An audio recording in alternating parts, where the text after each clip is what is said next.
Hello, this is Tom Wright speaking to you from my study in Oxford in England to talk about my new book, The Challenge of Acts.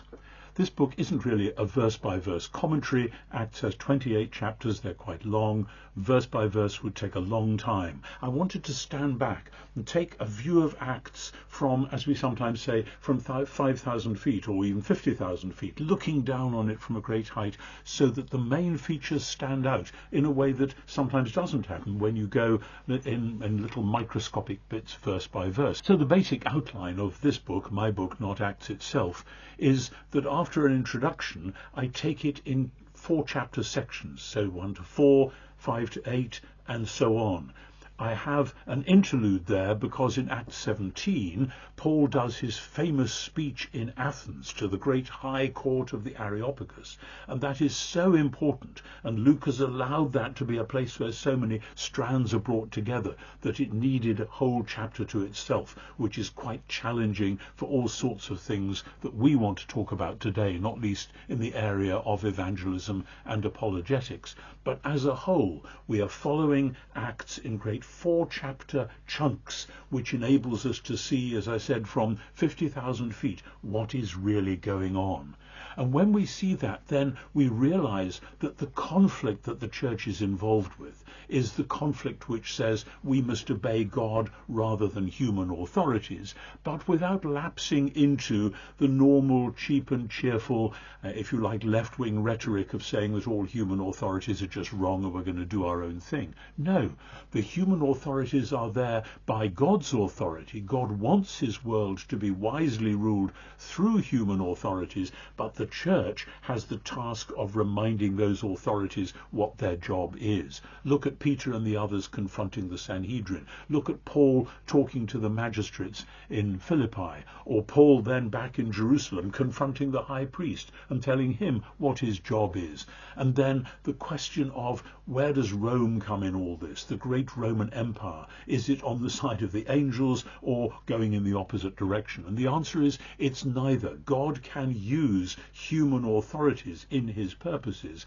but the church has the vocation of reminding those authorities what their job is. This is a major theme which carries us all the way through and frames then the day-by-day, week-by-week work of evangelism, of pastoral care. We see Paul particularly explaining and exploring the gospel and suffering as a result of it.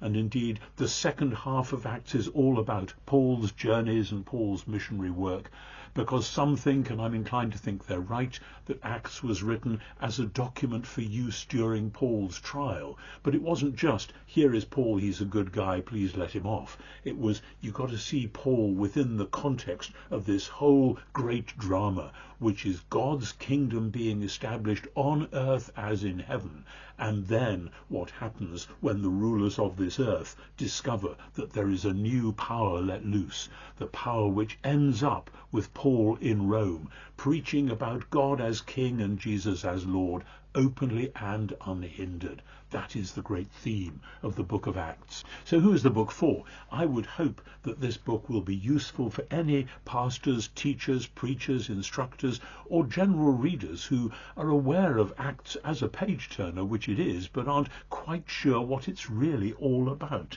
I think it should serve as a readable introduction to the whole book.